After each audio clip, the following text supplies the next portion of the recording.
Endred era un chico joven bastante despierto. Muchas noches se asomaba al balcón de su casa para contemplar maravillado ese puntito blanco en el cielo, siempre en el mismo lugar al que todo el mundo había pasado a llamar como cénit de las realidades. Parecía una estrella, pero no lo era. Podía parecer también un planeta, pero tampoco lo era. Era algo que había aparecido en el cielo y al cual no era posible llegar trazando un camino por el espacio.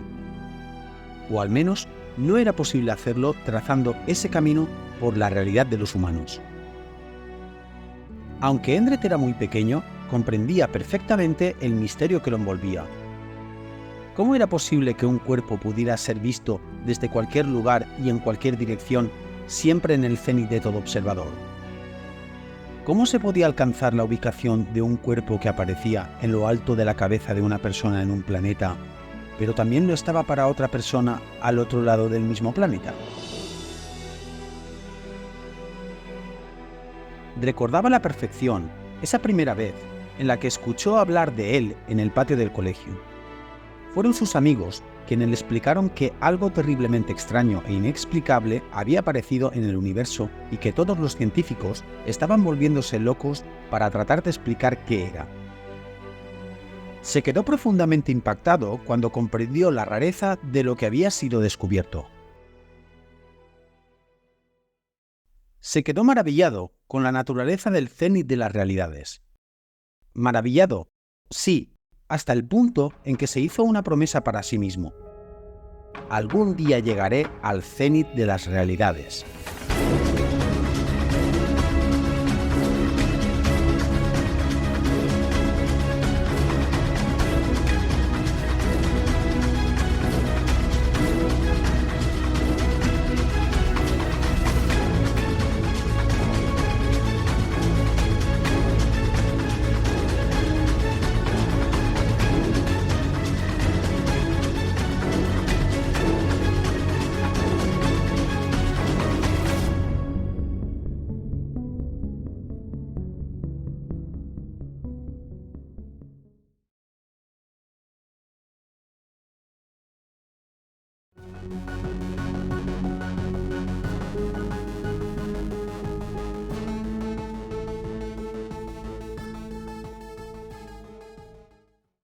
Lizzie era una chica preciosa, de carácter reservado, pero alegre en la intimidad.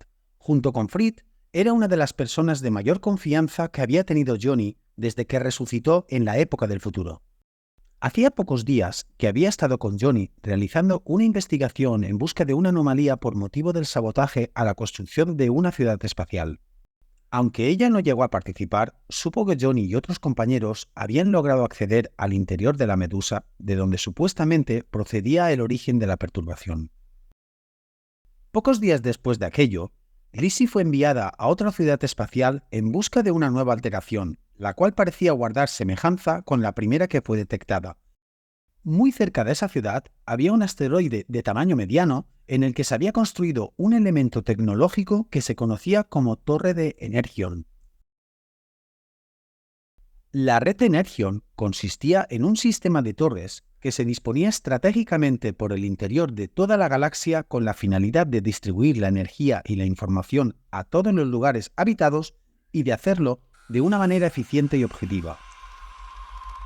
Lizzie estaba acompañada de una serie de operarios que estaban tratando de averiguar por qué la torre en la que se encontraban en ese momento estaba funcionando mal, pues tenía que haberse activado y haberse conectado a la red de Energion, pero simplemente esta no lo había hecho. Para investigar el problema, se introdujeron en el interior de la misma y subieron hasta los anillos en tres bolillo que caracterizaban a ese tipo de construcciones. Allí, en la zona central de los anillos, se hallaba la sala de control que regulaba el comportamiento de la torre cuando ésta estaba en operación. Esos anillos estaban ahora desactivados, pero Lizzie fue advertida de que era muy peligroso estar allí dentro si la torre entraba en funcionamiento. El peligro residía en el hecho de que el gradiente de las líneas de campo, cuando éstas estaban activas, era tan potente que podía destruir y volatilizar su cuerpo, por lo que podía quedar atrapada y sin poder salir de allí. Los operarios estuvieron trabajando y tratando de resolver el problema hasta el punto en que ya no pudieron hacer más y no tuvieron más remedio que admitir que la torre en la que se encontraban no se activaba bajo ninguna circunstancia. Se decidieron a marcharse de allí no sin reconocer que desconocían el motivo por el que ello sucedía. Lizzie sospechaba que el comportamiento anómalo que estaba registrando la torre tenía que ver con esa perturbación que ella había ido a investigar. A todo esto, por algún motivo que no era capaz de explicar, sintió desconfianza hacia la jefa de los operarios y pensó que ésta tenía información que le estaba ocultando. Por ello, decidió quedar con ella para verse otro día y ver si podía averiguar algo.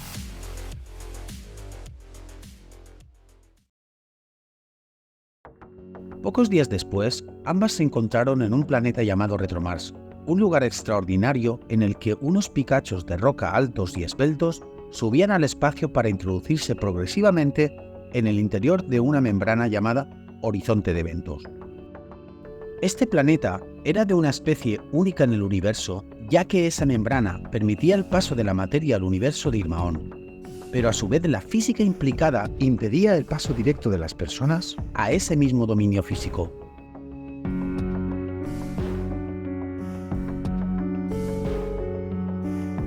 Lizzie se citó con la jefa en Retromars, habiendo preparado un ataque virtual con el que pretendía pillarla por sorpresa y obtener así toda la información que creía que le estaba ocultando. En cierto momento, cuando consideró que la jefa había bajado la guardia, le lanzó un parásito virtual. Pero algo no fue bien para Lizzie y las defensas que la mujer tenía asociadas a su sistema privado resultaron ser muy superiores al poder de ataque de la que ella estaba dotada. Lo cual, muy posiblemente fue así debido a la singularidad del trabajo que desempeñaba la mujer, el cual requería de potentes medidas de seguridad.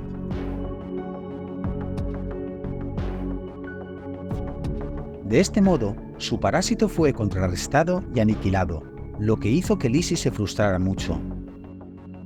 Había perdido de un plumazo la oportunidad de conocer de primera mano cuál estaba siendo la inestabilidad que había ido a investigar.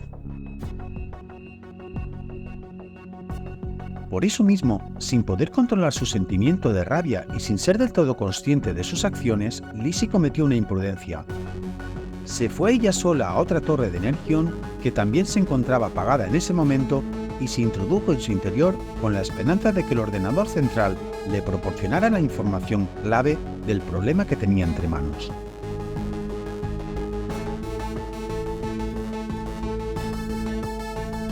Pero de pronto entró en pánico porque sintió que la torre se había encendido. Al salir fuera, comprobó que efectivamente los anillos de la misma habían comenzado a materializar la red de Energeon mientras ella todavía estaba dentro.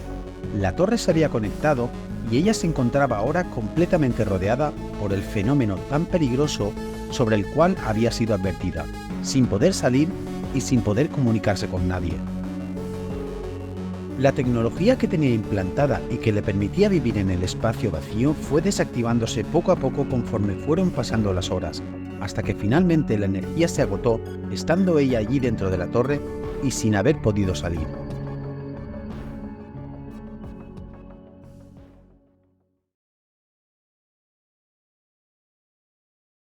Johnny miraba desde la barandilla hacia arriba en dirección a ese extraño cuerpo que no paraba de emitir destellos y chasquidos frente a él, hallándose totalmente hechizado con lo que estaba viendo.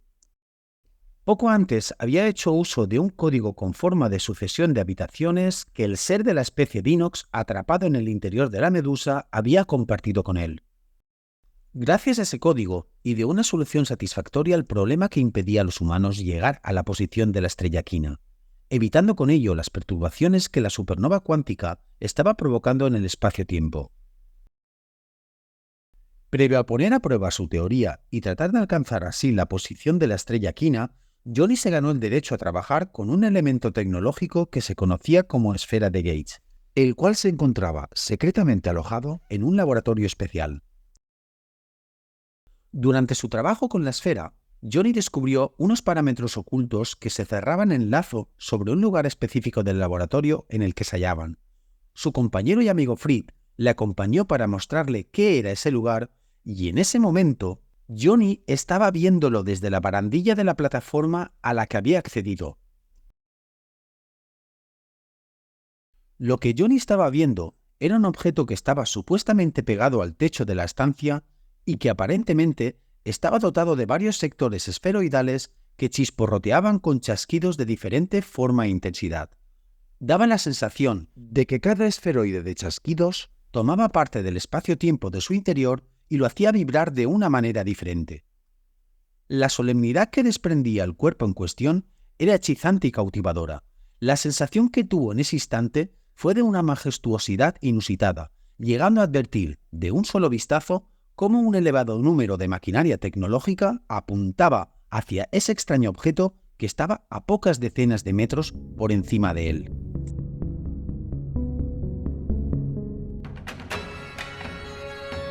¡Oh, Dios mío!, dijo Johnny sin creer lo que veía en sus ojos. Su amigo Fritz dejó que por unos instantes tratara de procesar y asimilar lo que estaba viendo. ¿Qué es eso, Fritz?, preguntó nervioso. Su amigo Fritz sonrió, comprobando por unos instantes el estado obnubilado en el que había quedado Johnny. Se sintió satisfecho de ser él quien pudiera dar la noticia que seguramente más impactaría a su amigo desde su resurrección en el futuro. Johnny, lo que estás viendo es el cenit de las realidades.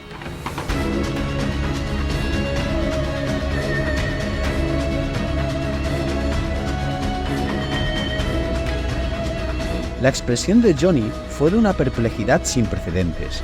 Por un instante, consideró no haber entendido bien esas palabras, pero casi de inmediato se convenció de que todo tenía sentido. Se hallaba justo delante del cenit de las realidades. No podía ser de otra manera.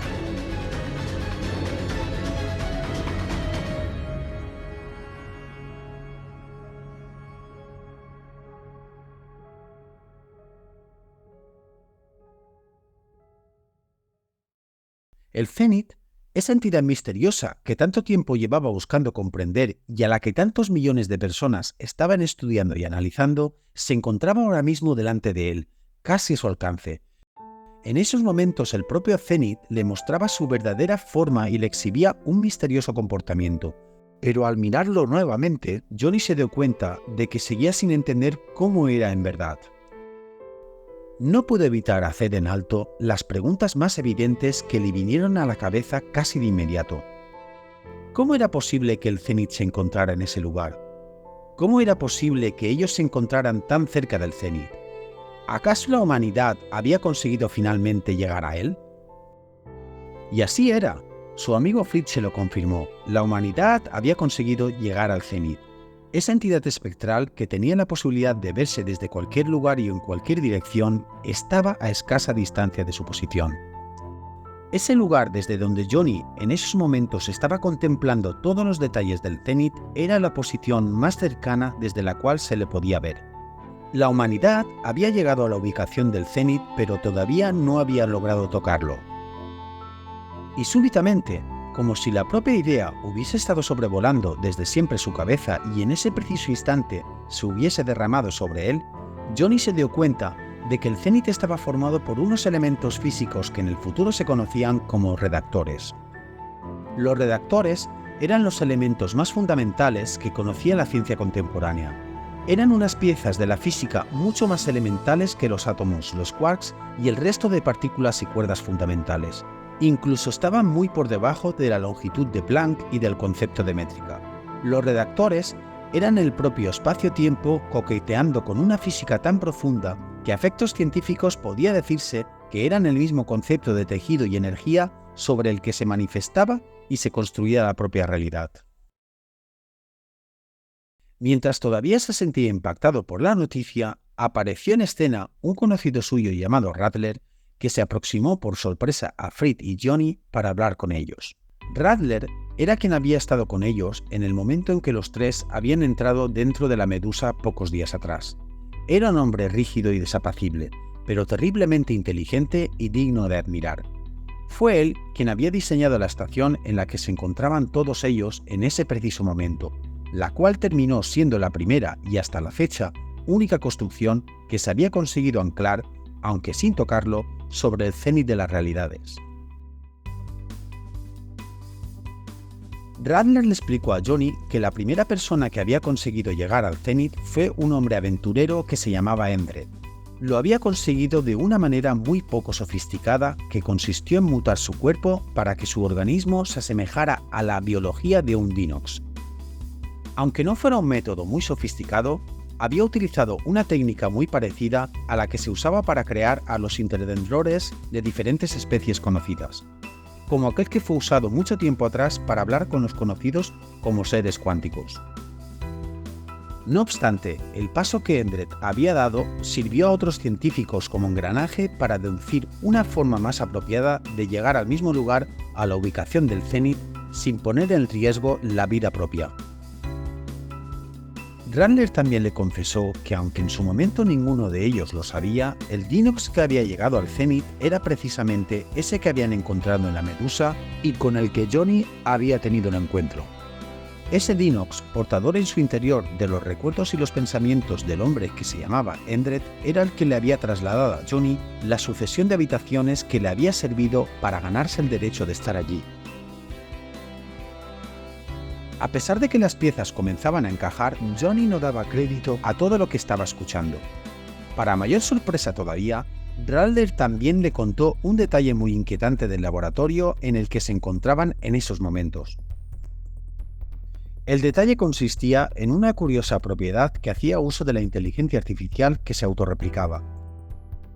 La construcción había sido realizada en el dominio físico que envolvía al Zenith, un espacio-tiempo de difícil comprensión que presentaba unas características muy poco intuitivas y que se alojaba alrededor de este. Como resultado, el laboratorio no tenía unas fronteras definidas. Los límites que lo conformaban eran de un tipo de fronteras llamadas autoconstituyentes.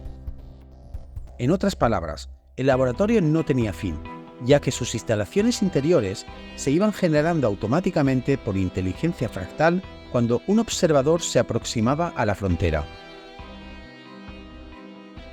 Esa era la razón por la cual Johnny había encontrado un aparente código oculto que venía a representar algún camino que pretendía salir del laboratorio pero que terminaba volviendo al mismo. En resumen, el laboratorio no tenía salida porque era infinito. Como era evidente, a Johnny le abordaron muchas dudas, todas las cuales fueron resueltas por sus dos conocidos Fritz y Radler. De todas ellas, hubo una que también le sorprendió.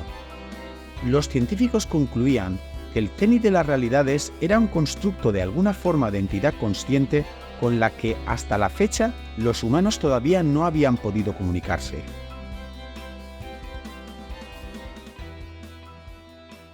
Durante unas horas sintió una grandísima emoción por lo que estaba descubriendo. Su mayor sueño desde que fue resucitado, el llegar al Zenith de las realidades, se había cumplido. Y no solo eso, ahora tenía también la posibilidad de estudiarlo desde más cerca, pues con el tiempo muchas preguntas se habían respondido, pero otras muchas quedaban todavía abiertas y otras nuevas habían aparecido en escena. Sin embargo, no todas las sorpresas fueron gratas ese día. Pocas horas después de que dieran a conocer a Johnny la existencia del Zenith entre las paredes de ese inmenso laboratorio, una demoledora noticia llegó a oídos de todos. Una compañera de muchos de los que allí trabajaban había sido encontrada muerta cerca de una torre de Energion en un asteroide del espacio profundo. Johnny se sintió devastado cuando le comunicaron que su buena amiga Lizzie había fallecido.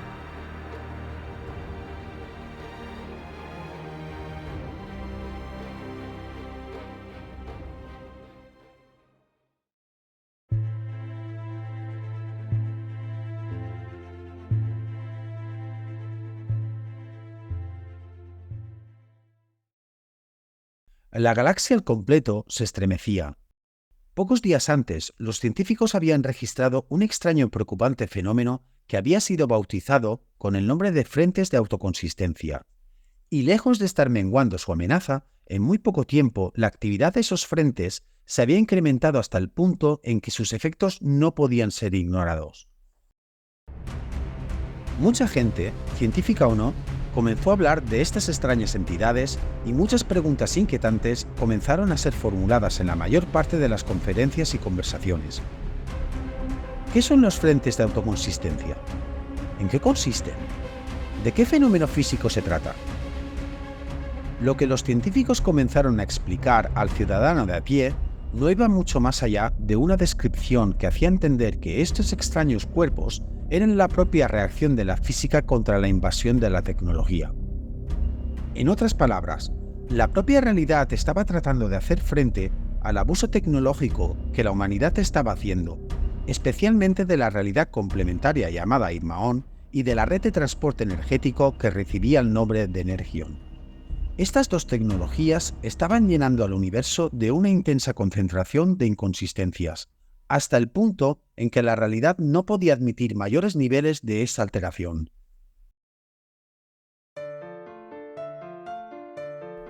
Esto se debía al hecho de que la tecnología estaba colmando al espacio-tiempo de mucha subjetividad, lo que había provocado que los hechos recientemente consolidados estuvieran marcados por unas inconsistencias cuyo límite de tolerancia había sido superado.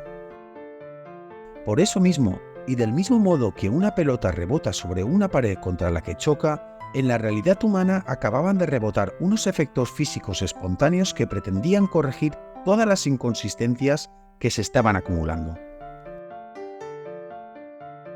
Y esa amenaza se estaba convirtiendo ya en algo muy serio, porque precisamente sus efectos tendían a anular a la red de Energión, que suponía el pilar principal y único de la tecnología humana dentro de la galaxia. Si la humanidad no conseguía neutralizar esa amenaza, todas las ciudades podían quedar desacopladas y aisladas de la red energética, lo que supondría una catástrofe sin precedentes.